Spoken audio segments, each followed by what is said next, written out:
Hello guys, it's Jiro and welcome back to another video.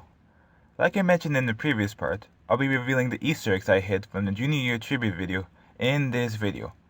I won't reveal them until later in this video, but feel free to check back on the Junior Year tribute video to find as many Easter eggs as you can. However, unless you're in Miss Wilkerson's class last school year, I guarantee you won't find them all.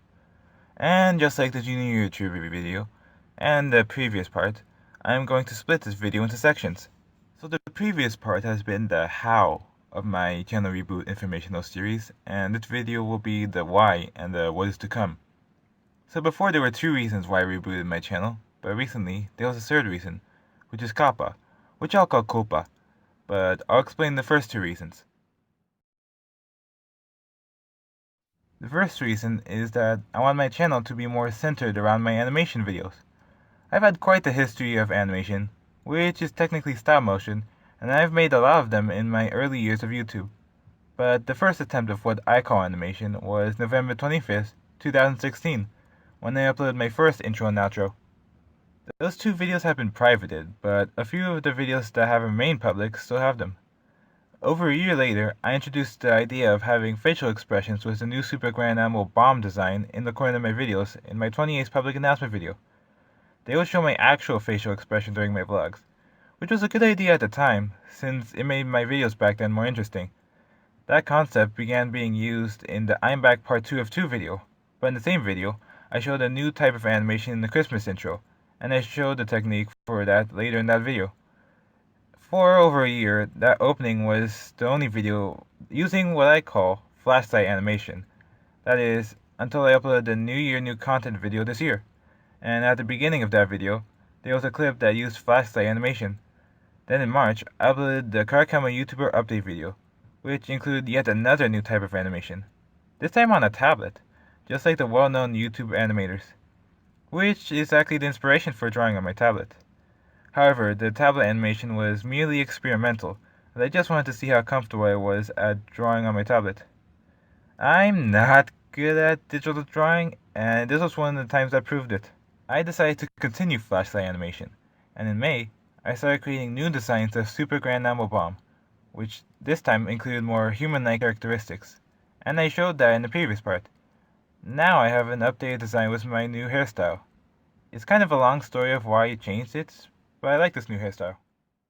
The second reason why I rebooted my channel is because I wanted to upload as many videos as I can about my experiences, since one, they are quite funny, but two, I'm now going straight to college after I graduate high school. Now, I haven't told that many people this, but after I graduate high school, I'm going to become a missionary and serve for a couple of years. I'm going to be out in the real world preaching the gospel, and even though I have really good memory, there is a chance that I might forget almost everything prior to the mission. So just in case, these videos will serve as a reminder of my teen life. For the longest time, I've been a religious person, and the term missionary has been tossed around plenty of times in my life, but I never had any plans for a mission until the summer of 2018, when I realized my life's potential. I know the mission won't be easy, especially since I'm still an introvert, and I'm going to be talking about what I believe in, something I'm still not comfortable with, but the great things in life rarely are easy. The third reason why I rebooted my channel is because of Copa. I'm highly aware of the situation, and that many people are talking about it. But what better video to talk about it than this one? Because of Copa, I technically rebooted the reboot that rebooted my channel. Essentially, Copa is this law established back in 1998 that protects minors under the age of 13 from getting their personal information collected by websites. However, YouTube disobeyed this law by advertising its child popularity, which they knew by collecting everybody's ages and discovering that many children use their website. As a result, the FTC, or the Federal Trade Commission, fined YouTube $170 million and established the agreement that YouTube makes sure that all of its content creators verify whether their content is quote-unquote made for kids. This doesn't sound bad until you realize that every video that's labeled quote-unquote made for kids gets their comment section removed. Now that is bad. I can see why YouTube did this, since videos that are made for kids can have some comments that kids are not supposed to see, But why not just leave us with the option of whether we want our videos to have comments or not, whether they are quote unquote made for kids or not? I mean, even though it was a platform made for everyone 13 and up, they could have double checked to make sure it was following the laws such as COPPA protecting children, especially since there are YouTubers making content specifically made for children. Then, they could have had companies such as the FCC paying YouTube to make sure that YouTubers label their content as quote unquote made for kids or not.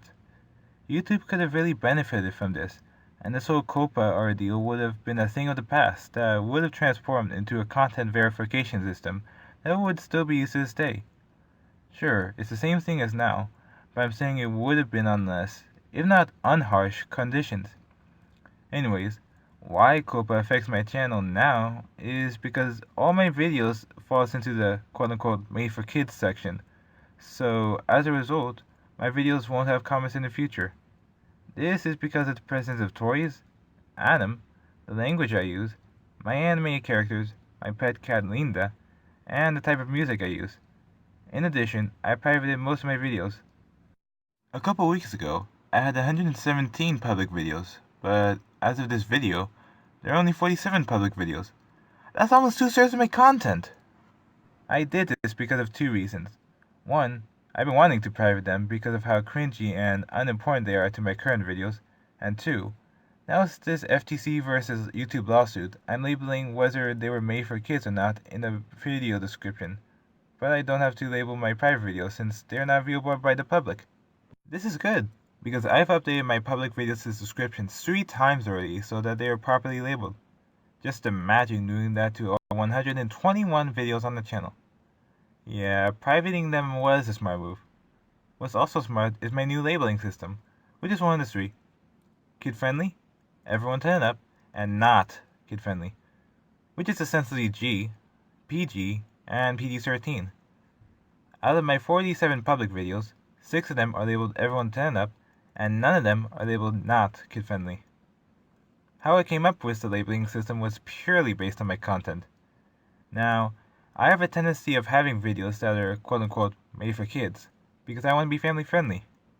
Those will qualify for the first 2 labels, but the not kid-friendly label, which I haven't done yet, won't be family friendly, but I'll be both serious and very personal. I've gotten personal, like in the junior year tribute video, but I haven't gone to the point where I describe how I view the real world or stuff like that. Of course I won't be cursing, but it'll be a different tone than my other videos. The labels kid-friendly and everyone 10 and up are family-friendly, but the everyone 10 and up label is different from the other 2 labels, because even though it is okay for people under 13 to view, it is up to a certain point.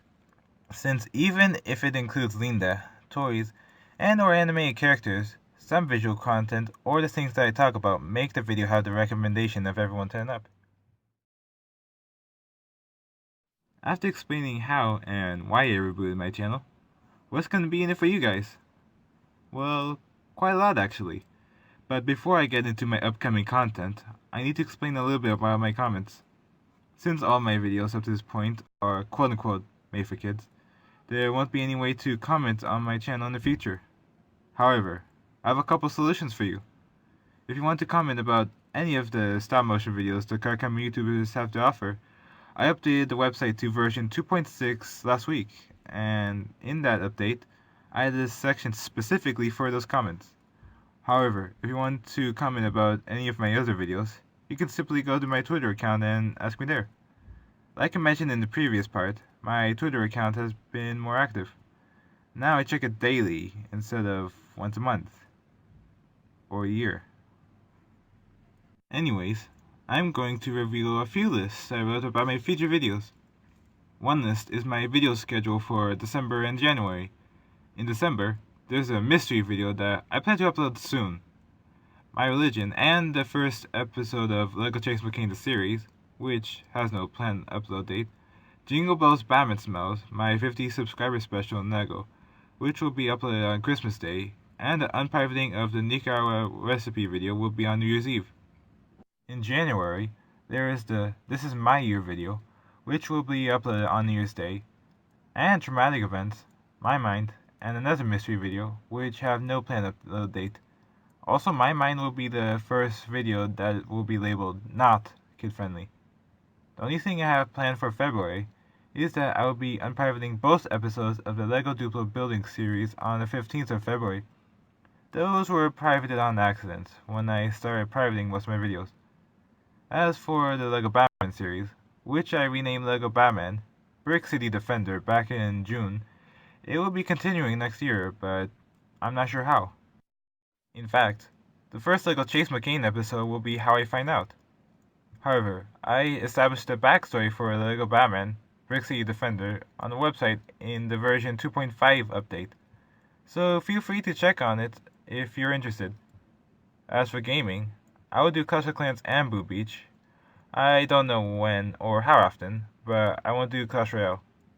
I'm sorry to those of you who enjoyed my old gaming series before they got privated. I didn't like how I filmed it before, but now I have access to new technology, like screen recording and editing. Also, I have some advice for you guys. If you want to make a change, then you have to start it yourself. Find out how you can use your voice, and use it as much as you can, but make sure you know what your supporters desire, so when the time comes, you can support them back, and they can be reassured that we are all in this together. With that being said, I have 2 more series to announce. Next year, I'm starting a brand new series called Days Animated, and so far, there are 5 episodes planned. Also next year, I'm going to continue the Kahoot Quizzes series. Honestly, I'm curious of why the first episode is the most viewed video on my channel, but rest assured, the second episode will be coming. Although, it will only be on my channel, since Brian privated all of his videos and won't upload any more videos. Joel's new channel is still in planning and has told me that it's okay if the series doesn't air on his channel, and Adam's channel is currently undecided. Furthermore, only my gaming videos will have an intro, since I won't be using the song I've been using for many years, 5 More Hours Instrumental. Apparently, most of my videos have been copyright claimed for using this song, except for the previous part, which got claimed for a slightly different song, although it's been the same song I've been using. If you guys are curious of my other video ideas, use the original list I wrote a couple weeks ago. I'm not sure how I'll upload these videos, but I made this one, so I know I'm making progress. Alright, if you've gotten this far and you still want to look for Easter eggs, now's last chance. Okay, there are 11 Easter eggs I hid in the junior year tribute video, and the exact time where I hid them will be in the upcoming pictures. The first Easter egg is the one you would have gotten if you were in Miss Wilkinson's class last school year, and that is the first song I used for the video, Good Old Days. This song was the theme of this 2019 senior video, and that senior video has grown nostalgic to me. It's also another thing I'm grateful for my junior year, and because of the song choice, I managed to put in the video without me even talking about it. The second and third Easter eggs are what I put on the card for Oz's birthday, which is the pop-up brain and pie. I put pie because she was born on Pie Day, and I put the brain because of 2 reasons. The first reason was to act as a visual representation of what I meant when I gave her advice, and the second reason was the fact that we were studying about the brain before that point in time, so it would act as a reminder of where we studied. Technically, these Easter eggs were for Oz the first. The fourth Easter egg is the envelope I was holding. Some could see that as progress/report cards, but actually, those were referrals, 2 to be exact. I carried referrals quite often, but I won't explain the experience since it's not so kid-friendly and I don't want this video to be flagged as incorrect labeling. The fifth Easter egg is actually seen several times in the video, and that is my journal, which I showed in the previous video. There's actually another story about the last day of junior year, and I'll share that right now. The last 3 days of school, which was Thursday, Friday, and Tuesday, no one was allowed to bring their book bags to school. I actually brought my book bag to school on Thursday and Friday, since I didn't know I couldn't bring it. In fact, barely anyone did, since the news wouldn't be airing for the rest of the year, and it was officially announced on Friday. They might as well send the rule out by newspaper. Anyways, now that I was aware of it, I didn't bring my book bag to school on Tuesday, but rather, I put most of my supplies in my pocket, and I carried around my journals throughout the day. Out of all the things I could have brought, why did I bring my journal? Well, that's because I was bringing my new designs for the junior YouTuber video in the journal, and I worked on them during my 6th period. Also, I started journaling heavily in May, and the last day of junior year was an ideal event to journal. In fact, I ended up using my journal to help write the script for my junior YouTuber video, since most of the events for the video were from my journaling in May. And in a way, you could say that I was carrying around my project, which I was. Now that I'm mentioning the journal, I'll now say this. I'm making the Days animated series based on the journalings on each of the days that I wrote. The 6th Easter egg is the Gator's helmet. I only put that in the video to see if anyone would recognize it, but since no one commented about it, I assume no one did. The 7th and 8th Easter eggs are the Stormtrooper ID numbers. C0629's numbers are Joel's birthday, and 0813's numbers are my birthday. Also, I realized that I called the guy in the middle Lieutenant Michael in the previous part, when his name is clearly Lieutenant Pete. The 9th Easter egg is a blindfold. I was using a blindfold when I was making the junior year tribute video, but I stopped using it when my senior year started. However, I used a blindfold in one of the dress-up days of homecoming week, and I started reusing a blindfold a few weeks ago. The 10th Easter egg is seen a couple times in the video, and that's my ring. I'll admit that was actually a late addition to the video. Instead of black, that ring is supposed to be silver, with a green shield that says CTR, exactly like the image I'm showing right now. CTR means choose the right. I wore that ring until 8th grade, when it was both rusty and no longer could fit on me. However, I replaced that ring with a red rubber ring that also says CTR like the image I'm showing right now. Also, if you watched some of my older videos before I pirated them, you would have seen me wear that ring. Notice how I'm wearing it on my left hand. Back then, I thought people put rings on their dominant hand. Before I got the red rubber ring, someone told me that rings on the left hand ring finger meant you were engaged. That was embarrassing to hear, but I continued to wear the rings on my left hand because I was used to wearing it there. Occasionally, I would fling my red rubber ring across the room, but before then in 8th grade, I ring broke. I don't think that ring was meant for flinging. I didn't replace that ring because my mom didn't want to keep replacing rings. I left both CTR rings, and even though I don't wear a ring anymore, the ring's message had a big impact on me, and choosing the right has become one of my core values. Finally, the 11th Easter egg is also seen a couple times in the video, and that is the serial number on the bottom of the hologram projector. That is the year that me and many of the people I know were born in. And now that we're still on the topic of Easter eggs, I have one more Easter egg to share with you guys, and that's from the Hurricane Dorian video. And that Easter egg is the extra water bottle I threw when I was showing the supplies at the bomb. Now, on the bottle, it says JD. Those are the initials my mom uses for me, but those are the same initials I used to call my friend Jadiel, one of my friends at Winter Springs High School. Like I mentioned in the previous part, Jadiel was originally supposed to be in the junior year tribute video, but thanks to time, I couldn't do that. But that Hurricane Dorian scene allowed me to at least reference him. And you have no idea how many times I threw that water bottle at the bomb, just so you guys could see those initials. Now, before I go, I'm going to share the meme of this video. Oh, Lena in a chair. That's the second Lena meme I ever created, and that was based off the Squidward in chair meme. Anyways, that's the end of this video. If you guys enjoyed this video, please leave a like, subscribe if you want to stick around the channel, and check out my social media and others. Enjoy the rest of your day, guys, and I'll talk to you guys later. Bye.